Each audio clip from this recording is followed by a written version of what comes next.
né? Sempre é um ambiente desconhecido. Então, é muito bom que a gente tenha aí esse projeto que de fato acolhe, né? E falando do Desembolando, principalmente, né, que é voltado aí para os estudantes de psicologia, apesar da gente ter aí vários estudantes da contabilidade, da gestão do RH, que é a minha primeira formação, né, da qual eu enfim, sou suspeita para falar porque é uma área da qual eu gosto muito e atuo não mais tanto profissionalmente como eu gostaria, mas atuo muito fortemente em sala de aula e no desenvolvimento de novos profissionais na área de RH. E o assunto que a gente tem para trazer hoje, na verdade, ele é comum a todas essas áreas que estão aqui, né? Independentemente de você ser da área de humanas, né, como é o nosso caso da psicologia, ou se você for da área de gestão, ou se você for da área da saúde, ou se você for da área das exatas, a verdade é que se estiverem pessoas, né, se você precisar ter, né, essa necessidade de um relacionamento interpessoal, isso significa que em algum momento o conflito vai acontecer, né? É meio que inevitável. Então, que bom que você está aqui, porque isso demonstra que você tem o interesse em saber para além, né? Em como fazer aí uma gestão, digamos assim, de conflitos com efetividade. Porque eu brinco por aí que eu digo que onde existem pessoas, existe treta. E as tretas, às vezes, são pesadas, né? Então, a gente, na hora que foi trazer o tema, né, pensar num tema legal para vocês, a gente trouxe justamente essa esse dilema, né? Vamos chamar assim. O conflito, ele é problema ou é solução, né? E aí, bom, a Bruna já me apresentou aí, né? Então, trabalhei com carreira, trabalho aqui na UniFG Pernambuco, né? Falo da UniFG Pernambuco, sou professora aqui, já vai fazer 6 anos, né? Estou aqui, sou professora na área de gestão e negócios, né? Por isso que quando alguém disse que era do RH, opa, não sei se a gente já se encontrou por aí na vida, né? Mas sou professora daqui da UniFG na área de de gestão e negócios, né? Mais voltado aí para as unidades curriculares que tratam de pessoas e comportamento, né? Também falo de planejamento estratégico, também falo de inovação, também falo de tomada de decisão, mas o meu foco principal, até pela minha área de especialização, é pessoas e comportamento, né? Então, sou especialista em psicologia organizacional e sou graduanda em psicologia, né? Eu vi que algumas pessoas estão no primeiro período. Gente, eu tô no 10º. E assim, grande a luta. Tô aí a ponto de arrancar os poucos cabelos que me restam com TCC e finalizando os estágios, mas assim, é uma jornada que quando você olha para trás, você pensa, uau, né? Foram 10 longos períodos e isso traz, assim, é um misto de emoções, na verdade, né? E como o foco não é esse hoje, eu não vou fazer daqui do nosso papo um momento que eu preciso desabafar. Mas, ah, que bom que você escolheu, né, esse curso. É um curso que é transformador em diversos sentidos e camadas, assim. Então, fico muito feliz de vocês estarem por aqui e como uma pessoa que está próximo de concluir essa jornada, pelo menos essa primeira jornada da graduação, fica aí o meu carinho para que você continue essa jornada, né? Que tem seus ônus e tem seus bônus também.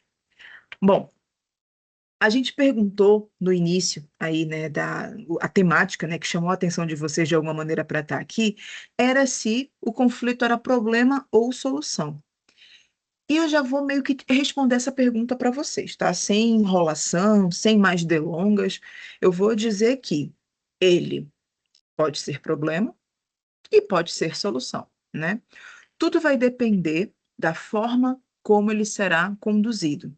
Tudo vai depender da forma como o conflito será direcionado, será gerido ali no processo, né? Então, ele, em alguns momentos, pode ser problema, em outros momentos, pode ser solução. Para a gente entender isso melhor, tem um videozinho que ele é um desenho, mas apesar de muito lúdico, ele traz essa questão do conflito de uma maneira muito assertiva, né? Eu acho que eu acabei não compartilhando com som aqui a apresentação. Deixa eu compartilhar de novo, porque sempre esqueço desse detalhe. Eu também, Ag- toda vez. Agora vai.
Bom, como é que esse vídeo chega aí para vocês, né? Vamos refletir um pouquinho sobre, para depois a gente ir para a parte mais conceitual, digamos assim, do conflito, né? Por mais lúdico que ele seja, ele retrata uma realidade, né? E se a gente for trazer para o contexto organizacional, né, a gestão de conflito ela pode ser realizada em qualquer lugar, né? Mas num contexto organizacional a gente percebe isso de uma maneira mais clara, né? Bom, tem a pressão, as demandas, as entregas, né? A forma como cada pessoa lida com determinadas situações.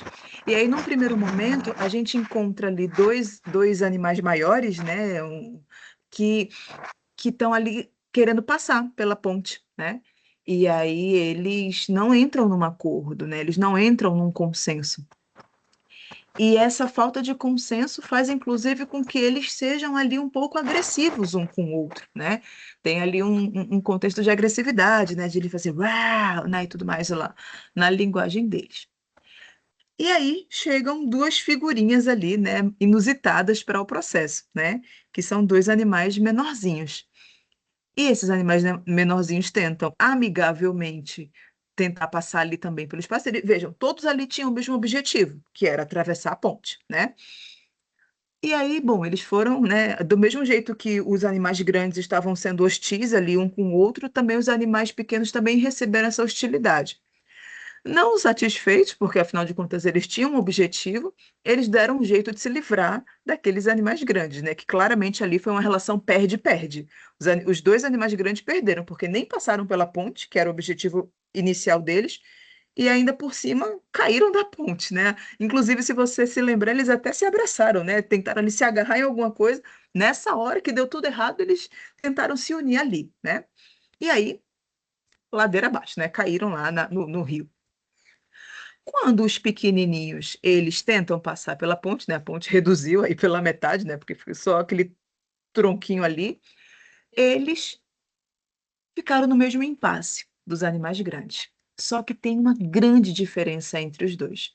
Enquanto os animais grandes foram para o embate, para o confronto, né, nenhum dos dois queria ceder, e isso é um ponto muito importante também no conflito, né, de alguém ceder, mas entender também que quem cede não pode sair perdendo, né?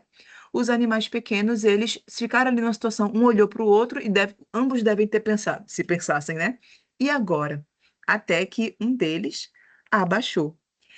Esse abaixar para o coelhinho passar é o ceder, né?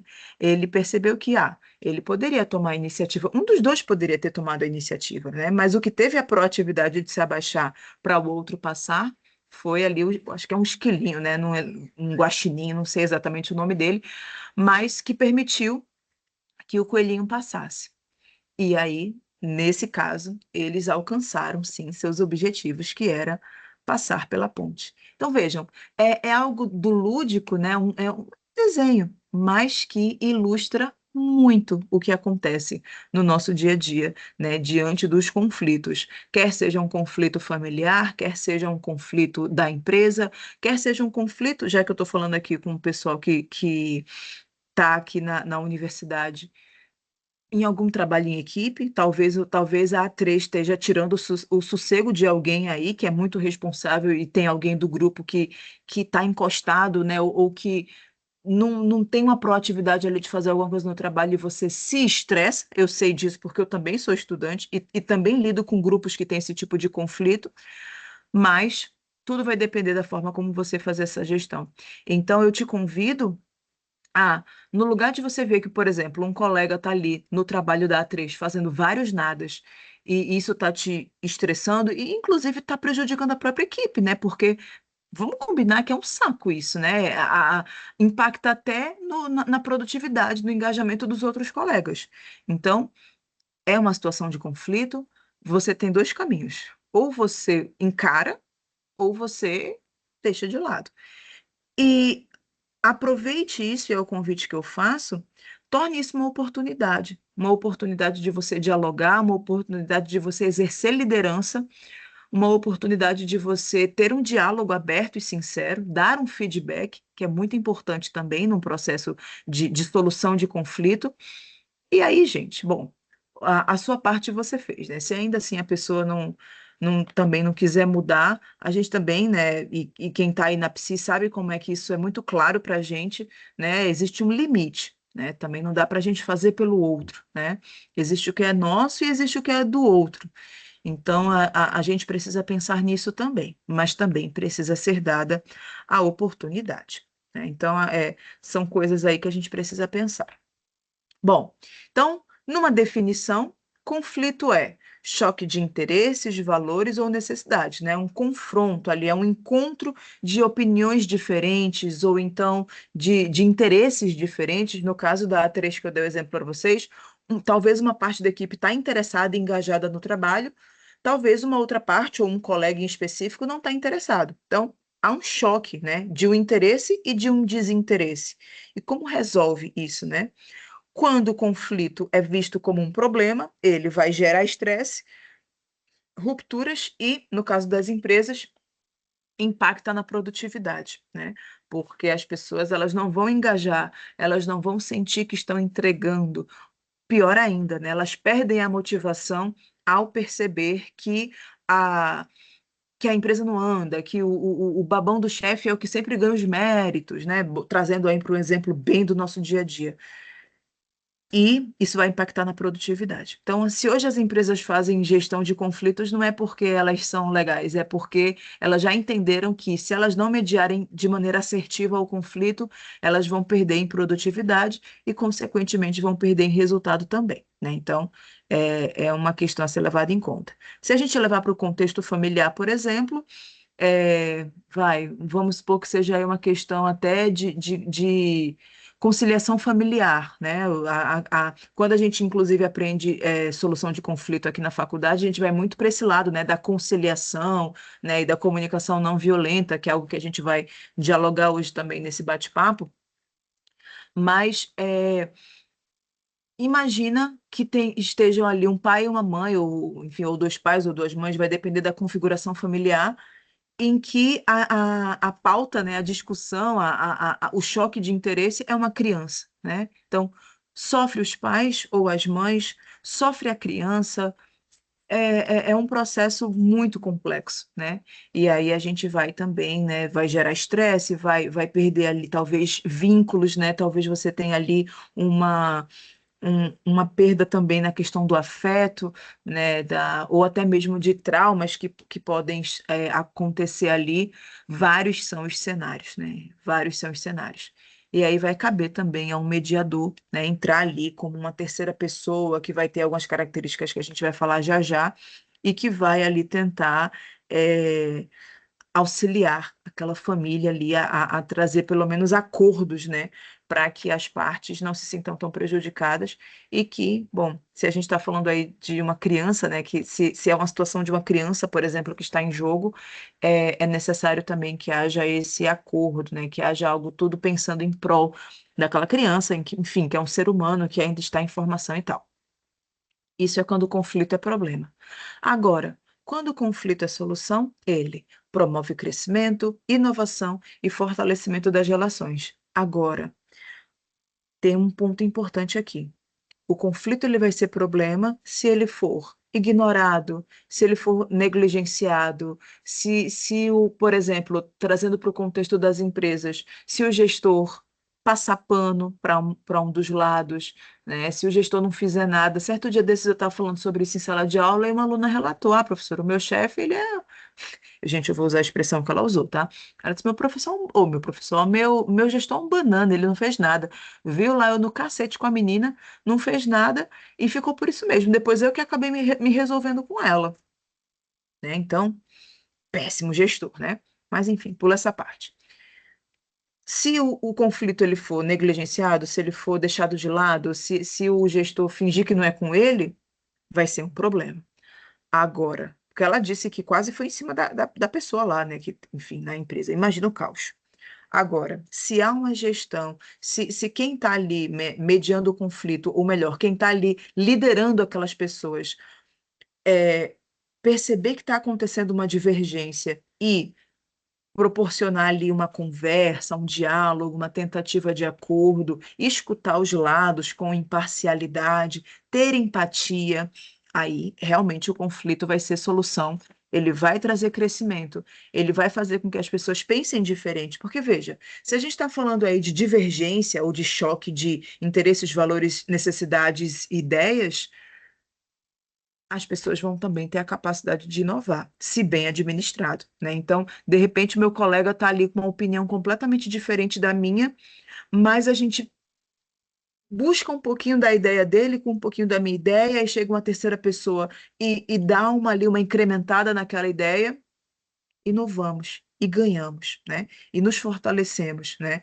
Nesse relacionamento interpessoal, que é algo tão importante hoje e uma habilidade tão requerida hoje pelas organizações. Então, basicamente, conflito é isso. Causas comuns de conflito. Então, pode haver por falhas na comunicação, né? Às vezes a comunicação ela não é feita ali da maneira mais assertiva, né? Hoje a gente tem muitos ruídos de comunicação. A grande verdade é que a gente também tem muitas fontes de comunicação e, quando bem usadas, o resultado é bom. Agora, quando usadas de qualquer jeito, podem haver falhas aí no processo, isso também vai prejudicar ali quem está na relação, né, nesse relacionamento interpessoal. Outra coisa que causa conflito é a diferença de cultura, ou de valores, ou de religião, ou de posicionamento político, né? Vez ou outra a gente tem aí umas tretas na internet, porque as pessoas colocam ali o espaço da internet como um contexto em que você fala o que quer e isso acaba trazendo aí muitas divergências, né? Enfim, muitos embates até em muitas situações, infelizmente, né? Estamos muito intolerantes ao que o outro pensa quando é diferente do que a gente pensa. Então, isso também é uma causa de conflito.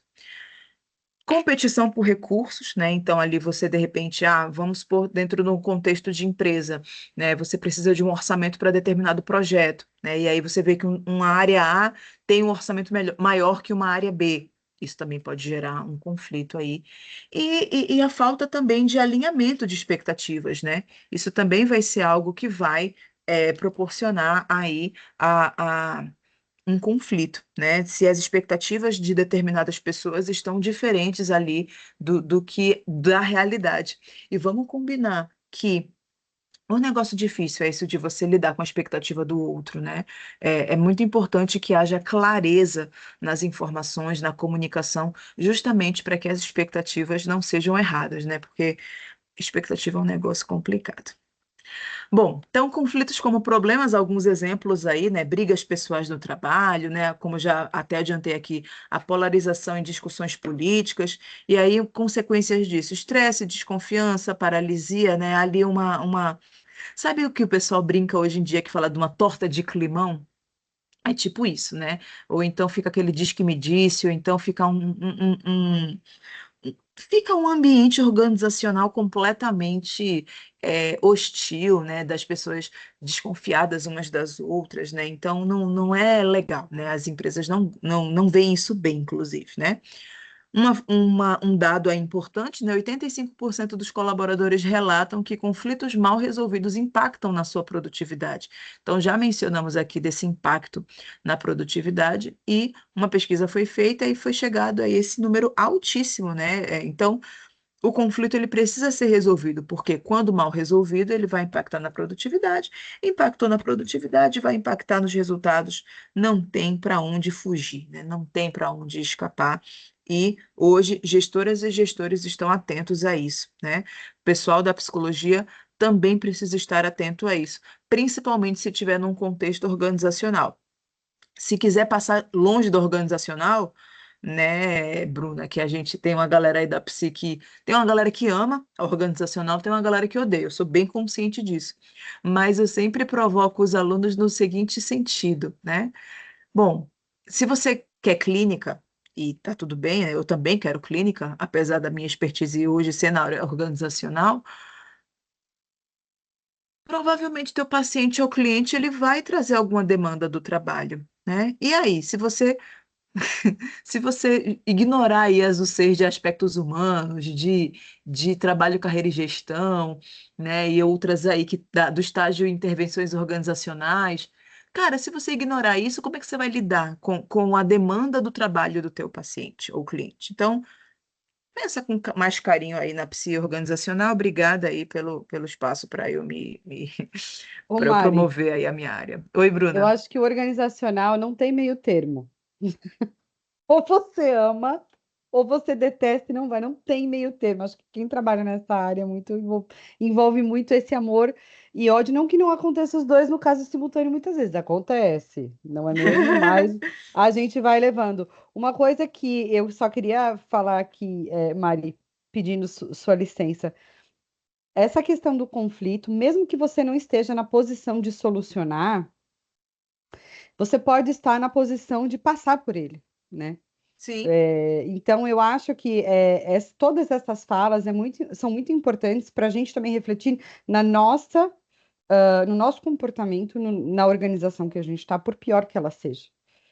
Porque às vezes a organização é uma porcaria, a gente tem uma péssima gestão, mas quem a gente é e o que a gente faz toda a diferença até para um outro que está olhando ali, né? Fala, poxa, aconteceu isso, ela resolveu assim, ela foi, né, de repente inteligente, começa até a surgir um reflexo no outro daquilo que a gente pode fazer de positivo e de inteligente. Eu acho que quem consegue lidar com isso, é inteligência mesmo, né? Aí eu só queria fazer esse adendo aí. E, gente, se vocês tiverem algum amigo de vocês que queria ver a Mari, não pôde estar aqui, eu vou colocar aqui no chat agora a gente tem YouTube para vocês poderem assistir depois, quantas vezes quiserem, tá? Vou deixar aqui no chat para vocês. E façam perguntinhas, viu? A Mari tá aqui esperando. é isso aí. Isso que você traz, Bruna, do nosso papel também, né? Se não fazendo a gestão do conflito, mas estando dentro do conflito, é muito real. Agora, eu acredito que se você sabe fazer uma boa gestão do conflito, consequentemente, você vai lidar bem com o conflito quando você estiver no meio da treta, sabe? Porque você já vai conhecer a gestão, então você já vai conhecer os caminhos, você vai conhecer os benefícios, você vai entender ali que precisa ser uma relação ganha-ganha, né? Que você também, em algum momento, vai precisar ceder. Ou então, conscientizar o outro de que ele também precisa ceder, né? A gente vai falar aqui de comunicação não violenta, e aí entra também na nossa responsabilidade, né? Enquanto ser pessoa resolutiva, né? Enquanto pensar numa solução. Agora, não é pensar na solução inconformado, nem dizer, ah, tá bom, eu vou ceder porque eu não aguento mais fulano enchendo o saco.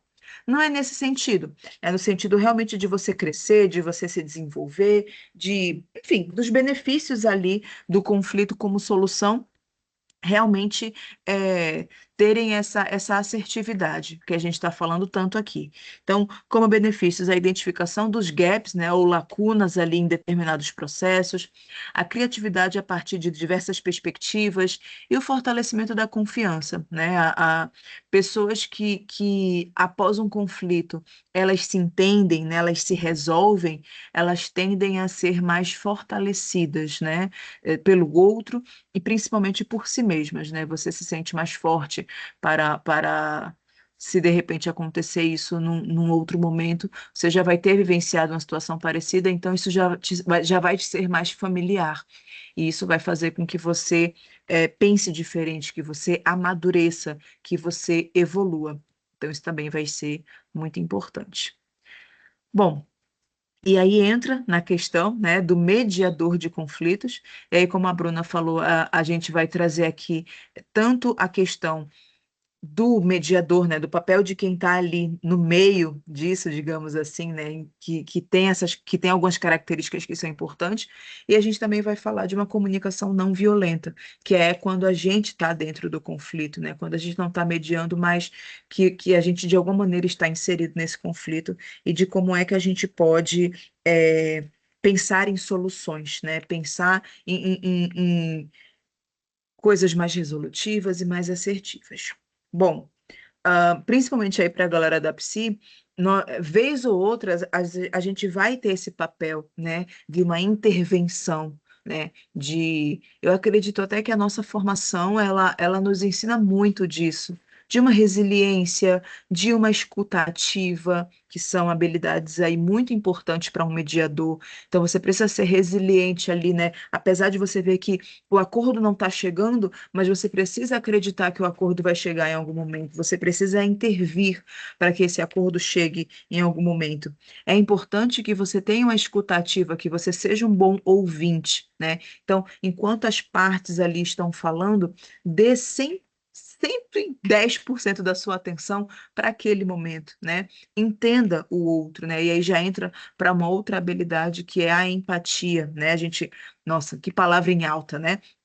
Empatia, né? Se colocar no lugar do outro, mas é se colocar no lugar do outro na perspectiva do outro, né? Porque se a gente se coloca no lugar do outro sob a nossa perspectiva, isso não é empatia, não, né? Isso está mais para uma tentativa furada de empatia, e no final das contas você está julgando. Porque você fala assim, ah, mas se fosse eu, mas não é você, né? Então, essa empatia genuína, ela precisa acontecer. Certa vez eu escutei de um psicólogo que não existia empatia, né? Humanamente ela não existe. E eu discordo, tá? Eu acredito que ela exista sim. Só que ela é um exercício, né? Não é tão simples assim, né? Às vezes a nossa tendência ah, fulana passa por determinada situação porque quer, porque se fosse eu, né?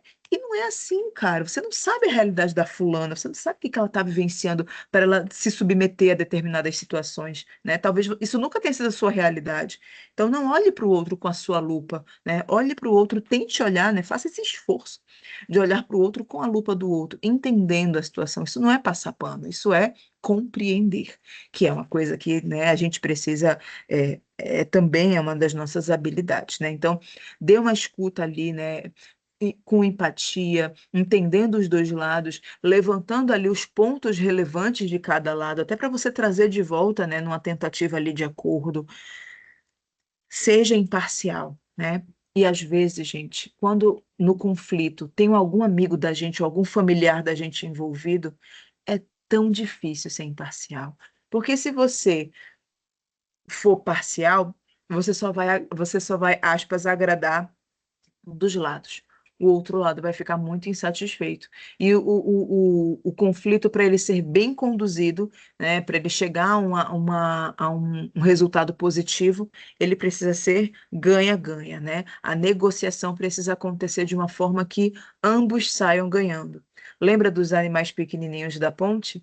Ambos saíram ganhando, né? Ambos alcançaram seu objetivo, mas eles precisaram cooperar, né? Eles precisaram entrar num consenso. Um deles precisou ceder, e o ceder foi só se abaixar um pouquinho para poder o outro passar, né? Então, às vezes, o ceder é essa iniciativa que não vai te prejudicar, né? Pelo Ô, contrário, Mari, vai beneficiar os dois. Pode falar, Bruninha. tem uma perguntinha aqui. Antes de eu ler Hum, essa perguntinha para você, eu ouvi uma frase uma vez que eu fiquei apaixonada. É de um filósofo, Nicholas, não sei o que, dos Estados Unidos. Ele falava assim: não existe imparcialidade quando existe um sentimento por aquela pessoa ou por aquela uhum, situação, ou até a uhum, empatia. Tipo, ah, uma criança, sua mãe. Mas existe a prática da neutralidade. uhum. Então, não é que você vai ser imparcial, não é que você não vai sentir, você vai sentir, mas você treina os seus sentimentos para, no momento que é necessário, você ser neutro. Cara, eu achei Sim. a coisa mais incrível do mundo essa frase, por isso que eu queria jogar ela aqui no meio, porque realmente me chamou muita atenção essa coisa da neutralidade, e da imparcialidade, assim, é bem interessante, né? A gente se trabalha, né? A gente começa a entender o quanto a gente precisa focar no outro para ser neutro, né? E a Uau, perguntinha aqui sensacional. diz assim, do Lucas: como a ação de ceder num conflito pode ser feita sem parecer como fraqueza ou medo do outro? Pergunta muito Uau, boa. uau. É, perfeita pergunta. Nossa, que providencial. Vamos lá. A gente vive, né? Olha, tem tantas camadas isso, a gente precisaria de mais umas 3 horas, mas vai dar certo. A gente vive hoje uma sociedade que nos cobra muito posicionamentos, né? Então, se você bom, isso em todos os âmbitos eu acho, tá? Inclusive, eu acho que a rede social ela potencializou isso de uma maneira opinião, tá? Não tô falando que está no livro, não. A fonte é vozes da minha cabeça. A gente tem sido cobrado assim por, tipo, se você não se posiciona, você está em cima do muro. As pessoas são colocadas em caixinhas e elas são muito cobradas por isso, né? E junto a isso, a gente tem essa questão da fraqueza, né? De você parecer fraco, ou de você parecer que está perdendo, né? Ou de você parecer ser o elo mais, enfim, que não se deu bem, digamos assim, né? A gente tem muito também uma vivência aí do jeitinho brasileiro que a gente malandramente tem que sair ganhando em alguma coisa, né? E todo mundo aqui é brasileiro, acho que a gente pode, reconhecer isso, né? Eu vejo da seguinte forma, e eu penso também que o mediador vai ter um papel muito importante nisso, né? Quem cede, na minha visão, e também, bom, alguns autores que falam de conflito vão falar disso, quem cede precisa ser fortalecido. Em que sentido, né? No sentido de realmente reconhecer que houve ali aspas, abrir mão. Mas essa pessoa que está cedendo, ela não pode sair perdendo. Entenda, ceder não é a mesma coisa de sair perdendo, né? Pode parecer que sim, né? Pode parecer que sim. Tem até uma máxima por aí que é muito comum nos relacionamentos. Ah, é melhor ser feliz do que ter razão, né? E aí, às vezes, a gente acaba anulando um pouco o fato da gente estar certo em nome de um propósito maior, né?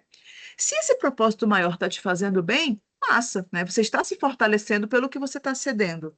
Se o que você está cedendo não te faz bem ou não te fortalece, aí o conflito não é legal. Aí não é uma relação ganha-ganha, entende? Acaba sendo uma relação ganha-perde. Então, quem cede não pode ter a sensação de, aspas, perder. Porque se ele sentir a sensação de perder, ele vai, é, ele vai se sentir fraco. ele vai se sentir fraco e talvez as pessoas até rotulem ele disso, né? Então, eu vou retomar o exemplo do bonequinho para a gente entender isso de uma maneira mais lúdica. O ceder do bonequinho foi se abaixar. E ambos chegaram ao seu resultado, ambos chegaram ao seu objetivo, né? Como eu disse anteriormente, qualquer um dos dois poderia ter feito isso, mas um tomou a iniciativa, né? Então é fortalecer isso. Talvez se tivesse um mediador ali, ele ia dizer, muito bem, Guaxinim, vou chamar ele de Guaxinim, não sei se é, tá? Muito bem, Guaxinim, sua atitude foi muito inteligente. Olha aí, você fortaleceu alguém que cedeu, né? Então, seu ponto aí é muito importante por isso, porque quem cede não pode, bom, não é que não possa, a gente não vai controlar os sentimentos das pessoas, mas a condução precisa ser feita de uma maneira que ele se sinta fortalecido no processo, e não que ele se sinta, cedi, perdi, né? Ou cedi e fui visto como fracassado. Não. Isso precisa ser fortalecido, precisa ser valorizado. É a perspectiva. Tem um papo por aí de copo cheio e copo vazio. É enxergar o copo cheio, né? É enxergar o copo cheio. É isso, né? E quando a gente vai falar de comunicação não violenta agora, né? Porque conflito e comunicação é algo que se entrelaça muito. A comunicação não violenta também vai ajudar a gente a levar essa pessoa que cedeu para um lugar de valorização, para um lugar de fortalecimento e não de fracasso, né? Então, a comunicação, na verdade, ela vai ser um fator decisivo aí para o sucesso, né, desse conflito, entenda sucesso como a solução, ou para o fracasso desse conflito, entenda fracasso aí como o problema, né? E aí, dentro de solução de conflito, de tudo que a gente fala hoje nessa perspectiva, precisamos falar da comunicação não violenta, né? É um tipo de comunicação que inclui aptidões comunicacionais de escuta ativa com entrega interior do coração, promovendo a conexão entre os elementos que comunicam e a possibilidade de compaixão também, né? Diante aí das interações. É essencial que os feedbacks dados sejam estimulados aí, né? E não sejam automatizados, mas sim que sejam genuínos, que sejam naturais, né? As respostas devem ser conscientes e focadas nas percepções do próprio momento, a partir da observação, dos comportamentos e outros elementos. A verdade, gente, é que nem todo mundo está preparado para essa conversa, né? De uma comunicação não violenta. A gente, repito, né? A gente está vivendo um momento da nossa sociedade bastante problemático aí. Devem estar acompanhando as principais notícias sobre, né? Então, as pessoas elas estão cada vez mais individualistas, as pessoas estão cada vez mais focadas nos seus próprios interesses, né? A gente está caminhando aí para uma pós-modernidade muito muito individual, muito relativista, né? Então isso é um grande impacto aí, né? Eu acredito que um bate-papo como esse precisa acontecer, talvez, para nos trazer à consciência essa necessidade da gente entender a comunicação não violenta, da gente talvez transmitir a nossa mensagem, mas sem agressividade ou sem aquela perspectiva do é o que eu quero e pronto, sabe? Um grande autor aí, né, um dos principais que vai falar de comunicação não violenta, inclusive tem um livro sobre isso, né, onde ele vai intitular aí, Comunicação Não Violenta, Técnicas para Aprimorar Relacionamentos Pessoais e Profissionais. Super dica de livro aí para você ler, né, porque vai falar tanto das nossas relações interpessoais na nossa vida, na nossa família e também no nosso trabalho, nos nossos relacionamentos, né, de maneira geral. Então, o Marshall Rosenberg, ele vai trazer aí essa temática e aí eu trouxe alguns pontinhos, né, bem básicos para a gente fechar essa nossa fala de hoje à noite, né? Então, o Rosenberg ele vai trazer aí 4 pilares da comunicação não violenta, né? Onde ele vai trazer uma observação, onde a gente vai avaliar os fatos sem julgamento. E, gente, que desafiador é isso de você avaliar o fato sem julgar, sabe? Sem aquele olhar do se fosse comigo, sem aquele olhar do mas está errado, sem juízo de valor mesmo, sabe? Quem estuda psi aprende desde cedo que a gente precisa entender a realidade do outro, né? A gente precisa entender que a realidade do outro é diferente da nossa. Então a gente é meio que, muitas aspas, treinado a não ter esse pensamento. Mas tem psi que julga também, tá? Psi é um ser humano, não tem para onde fugir. Mas é um exercício que qualquer pessoa pode fazer independentemente da área de atuação, né? Identificar as emoções, né? Então, ali a gente sabe que a emoção é aquela coisa que vem de maneira involuntária, né? Ela é orgânica na gente, né? Tá aí os divertidamente que mostram isso pra gente de maneira lúdica. E o sentimento é como a gente reage àquela emoção, né? Que é involuntária, e o sentimento, ele é mais. Você processa ali, você consegue disfarçar um sentimento, já não consegue disfarçar uma emoção. Então, a identificação disso é muito importante. Entender quais são as necessidades, então, quais são os valores universais das pessoas, e fazer um pedido, né, ali, uma tentativa de acordo, né, de uma ação clara e viável, né? Então, são pilares aí importantes. O Rosenberg também faz uma analogia, né? É, trazendo aí uma linguagem lobo, né? Aqui é só um aperitivo, tá? Só para você depois fazer a leitura ali do livro ou então escutar o audiobook no YouTube. Evite a linguagem lobo. Então ele vai falar que a linguagem lobo é aquela linguagem mais agressiva, aquela linguagem mais até passivo-agressiva em alguns casos, sabe? A pessoa nem parece que tá na agressividade, mas ela tá, né? É, e ele traz essa analogia do lobo, porque o que que o lobo faz, né? O lobo mostra logo os dentes, assim, não sei o quê. Então, evite esse tipo de linguagem, né? Ele traz lá alguns exemplos. E ele fala para a gente substituir pela linguagem girafa. E ele faz uma analogia à girafa porque ele vê a girafa como um animal amigável, né? Que está olhando ali de cima a situação.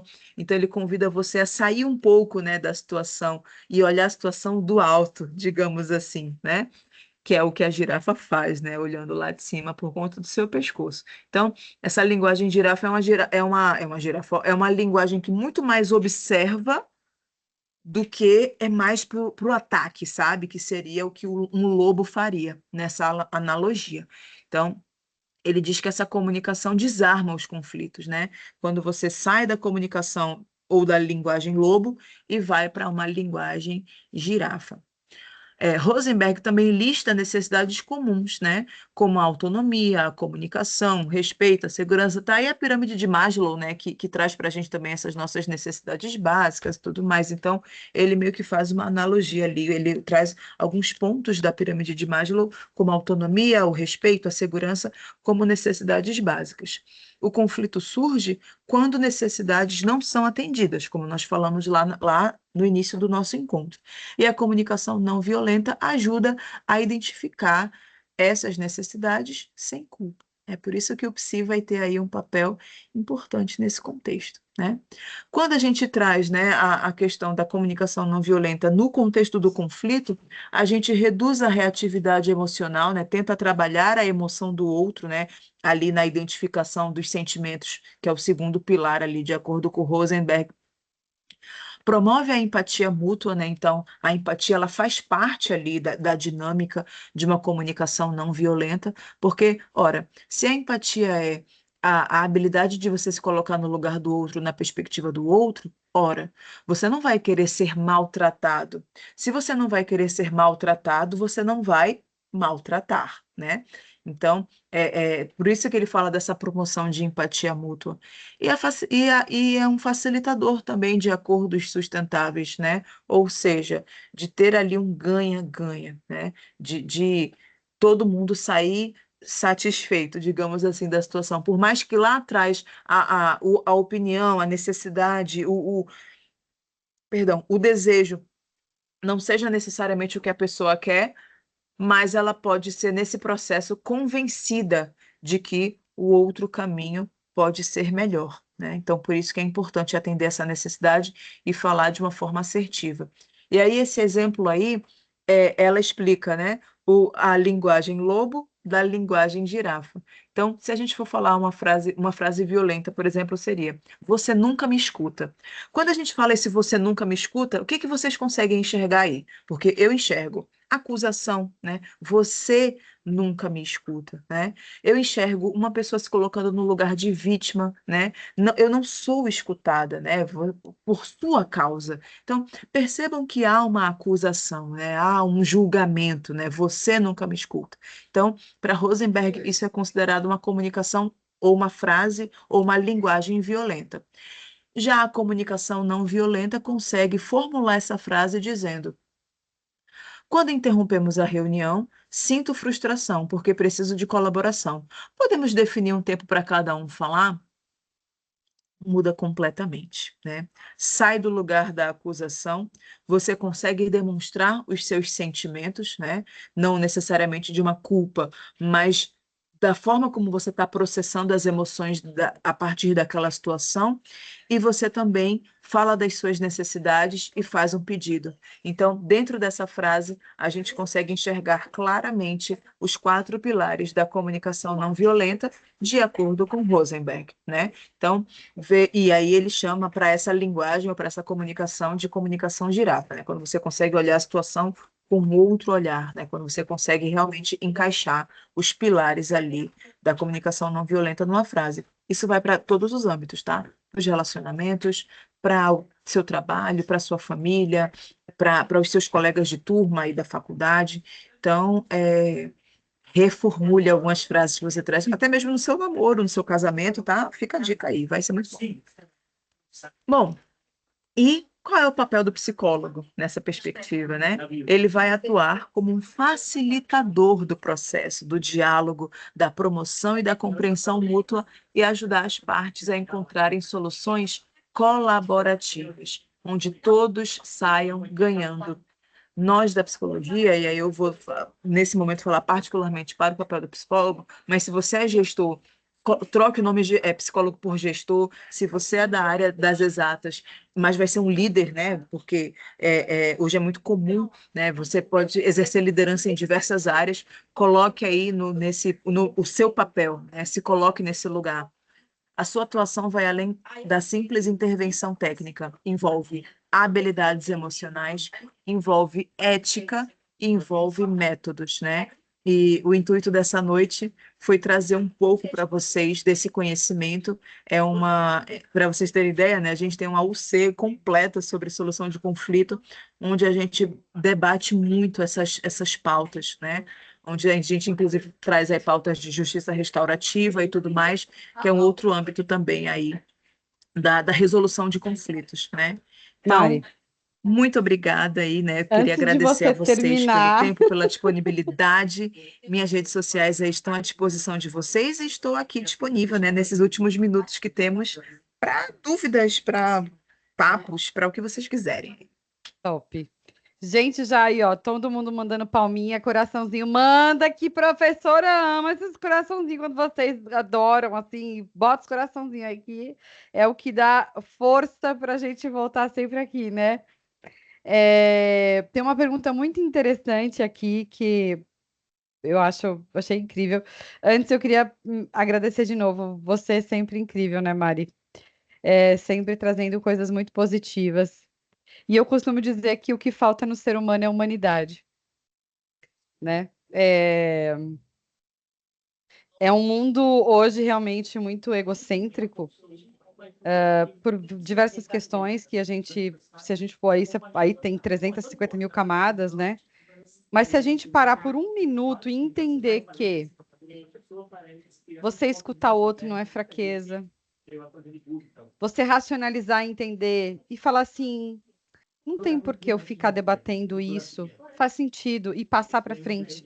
Não significa que você tem medo, nem que você é inferior a ninguém, né?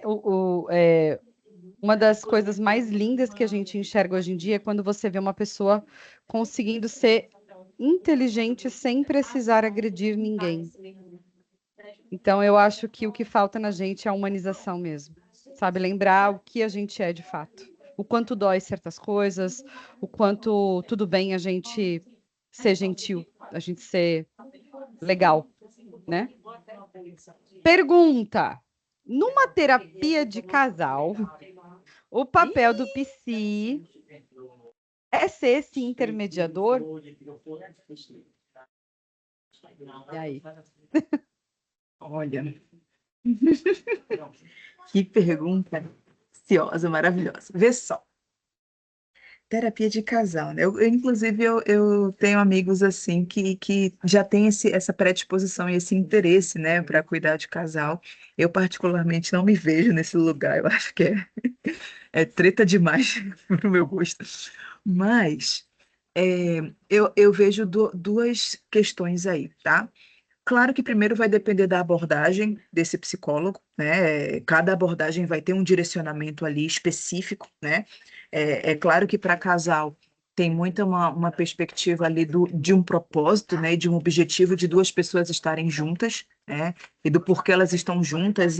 Bom, minha gente, eu acredito que muitos aqui, se não são casados ainda, talvez um dia queiram esse objetivo e tudo.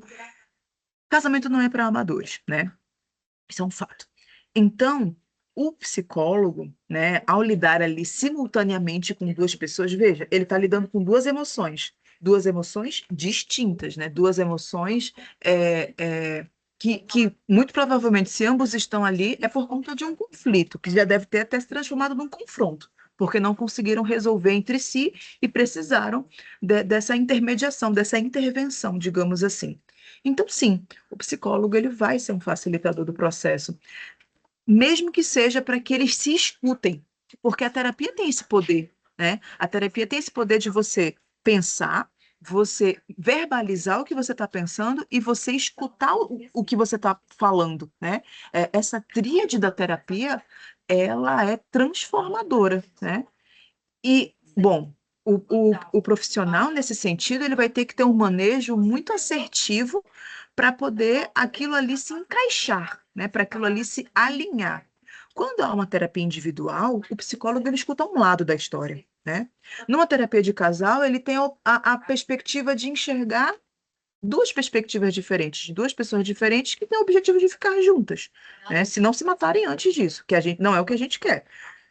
Então, sim, o psicólogo ele vai ser um facilitador do processo, ele vai ser esse mediador e ele vai precisar ser muito habilidoso, né, para não piorar a situação.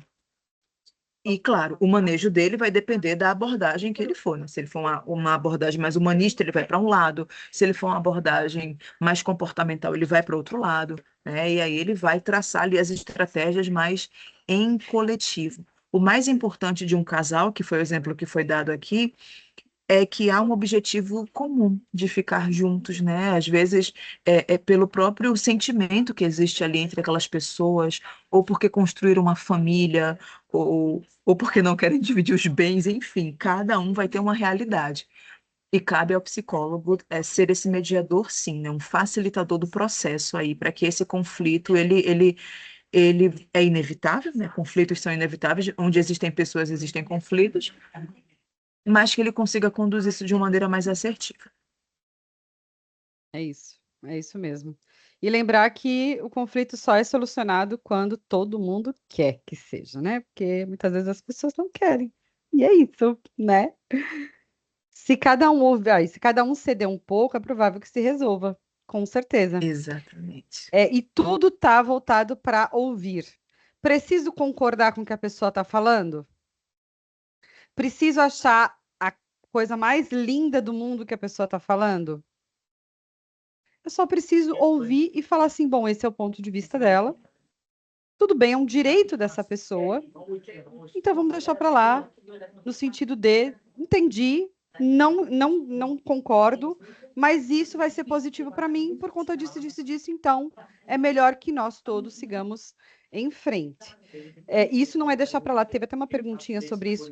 É ceder deixar para lá, né? Ceder deixar para lá, não é deixar para lá, né? É a gente só saber onde o limite do outro começa.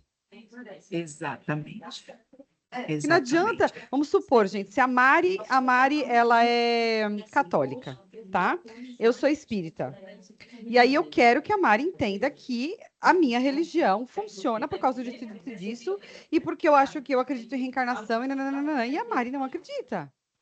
Então, ela cresceu com esse conhecimento, ela cresceu com essa sabedoria. Rarara. Como é que eu vou fazer ela mudar uma vida inteira de ensinamento se ela não quer mudar, se ela entende que aquilo é certo para ela? Não tem como. Só me resta o quê? Respeitar ela. Fala, não, tudo bem, Mara, entendo que isso para você funciona, que bom. Fique com a sua fé, sabe, contanto que você seja uma pessoa boa. É, Entendeu? É isso. exato, exato. A Mariane fez uma pergunta aqui que eu achei muito legal, Isso. quero Eu ia falar responder ela agora. também, né, Uhum. sobre a escolha da abordagem, né, e o manejo da solução, da resolução de conflito nas organizações. E aí, Mari, isso é uma coisa muito interessante pelo seguinte, né? A minha caminhada profissional, digamos assim, ela começou numa graduação de gestão de recursos humanos, porque eu já trabalhava nessa área como analista de RH, então sentia a necessidade de fazer uma graduação especificamente nessa área, né? A minha área, minha primeira área de formação. Quando terminei a graduação, fui muito incentivada aqui na faculdade. Eu sou egressa daqui da UniFG, né? Fiz a minha primeira graduação aqui também, agora estou fazendo a segunda. Fui muito incentivada a fazer uma pós-graduação. E assim, a psicologia ela sempre esteve presente no meu sonho, no meu desejo, no meu projeto de vida, mas naquela época eu não conseguia realizar, por ser um curso caro, porque eu tinha que trabalhar o dia inteiro para poder pagar a faculdade à noite. Então, por N motivos, eu não fiz a faculdade de psicologia naquela época, mas eu fiz uma especialização em psicologia organizacional. E essa especialização, ela me abriu muitos horizontes, tanto para minha atuação como analista de RH, como também como consultora, que foi um trabalho que eu fiz posteriormente. Quando me voltou, né, o desejo e a oportunidade de estudar psicologia, eu já não estava mais diretamente na área de RH, fazia uma consultoria ou outra, mas já era professora aqui na UniFG. E aí, né, sou professora nos turnos da tarde, da noite e sou estudante no turno da manhã. E aí eu não estou mais num contexto organizacional em termos de gestão, né? E isso vai me fazer transicionar de carreira, porque eu já não me vejo mais na psicologia organizacional, eu me vejo na psicologia clínica.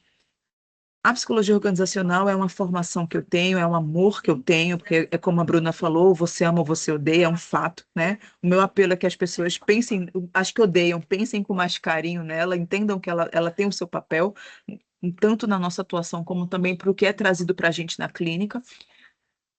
Mas eu nem atuo hoje na área organizacional e nem me vejo, sendo bem honesta com você, né? Eu me vejo hoje na clínica. Então, a abordagem que eu escolhi, né? Bom, dizem que a gente é escolhido pela abordagem, né? Eu acho que isso é meio mágico mesmo. Eu cheguei no quinto período, eu dei uma bugada, porque eu falei, meu Deus, eu estou na metade do curso, eu não sei o que eu quero. Minha filha, eu tive uma crise existencial no meu quinto período. E aí, até que um professor muito querido meu disse assim, Mari, começa a namorar. Namora as abordagens. Você não é obrigada a ficar com nenhuma agora. Lê uma, depois você lê outra. Ele até aqui no Nordeste a gente usa uma expressão que diz assim, raparigar, né? Raparigar é tipo você ficar geral, pegar geral. Então ele dizia assim, pega geral, né? Lê. Aí eu comecei. Eu já tinha uma base de Freud, aí eu comecei a ler Viktor Frankl, aí depois eu li Carl Rogers, aí depois eu fui lendo. Aí eu fui, veja, aí eu li Frankl e Rogers, eu já fui indo para uma área mais fenomenológica, né? Opa, eu me vejo um pouco nesse lugar, tem algumas características aqui que eu acredito muito. E aí eu escolhi, né, ou fui escolhida, não vou saber a resposta, pela abordagem centrada na pessoa. E um dos princípios dessa abordagem é essa potencialização do ser humano, essa valorização do ser humano. Então, respondendo a sua pergunta, né, num cenário em que eu levasse esse meu manejo para uma parte mais organizacional e precisasse ser a mediadora de um conflito, eu iria para um lado de valorizar as pessoas, de acreditar no potencial delas, de ela perceber que se ela ceder, ela não vai sair perdendo, né? Muito pelo contrário, né? Há um bem comum ali, né? Que ela não se sinta prejudicada se de repente ela cedeu. Então eu iria muito mais pelo lugar da valorização ali do ser humano, porque eu realmente acredito muito nisso, eu acredito no potencial das pessoas, eu acredito no desenvolvimento das pessoas, não à toa eu trabalho hoje numa faculdade fazendo parte da formação de outras pessoas, isso eu transformei num propósito. Então, a clínica não vai ser diferente, nem a clínica, nem a organizacional, enfim. Depois vocês vêm aí, torçam muito por mim aí para que eu consiga sobreviver a esse período. Obrigada. Mas já sobreviveu. Você é guerreira demais, Mari. Já sobreviveu. Que bom que você conseguiu casar com uma abordagem, né? E outra, uma coisa que eu vejo acontecer hoje com certa frequência acontece de mudar mais para frente, dependendo da necessidade e tal, e tudo bem, né? A fenomenologia, ela sempre, sempre vai ter um lugar no meu coração independente. Não adianta. Eu amo a fenômeno também, né? Gente, nós já passamos um pouquinho do horário, Mari.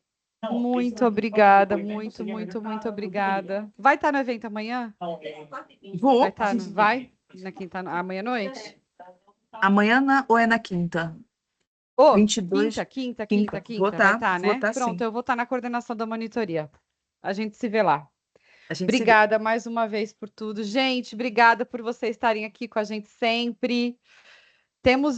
Nós temos evento semana que vem, vai ser muito legal sobre é, terapia positiva, muito diferente. E na outra semana vai ser comigo, nós vamos falar sobre o que fazer ou não durante uma entrevista, tá? Então não perca aí as novidades. Boa aula para quem vai ter aula agora, bom descanso, viu? Lógico que vocês vão poder participar, Camila. Tudo vocês vão poder participar sempre, viu? Sempre, tá? E eu sei que a gente está atrasado um pouquinho nos certificados, então vocês vão receber, fiquem tranquilos. Beijo, boa aula. Fiquem com Deus e até a próxima, gente. Tchau, tchau. Tchau, tchau, gente. Boa noite, boa aula. Até a próxima.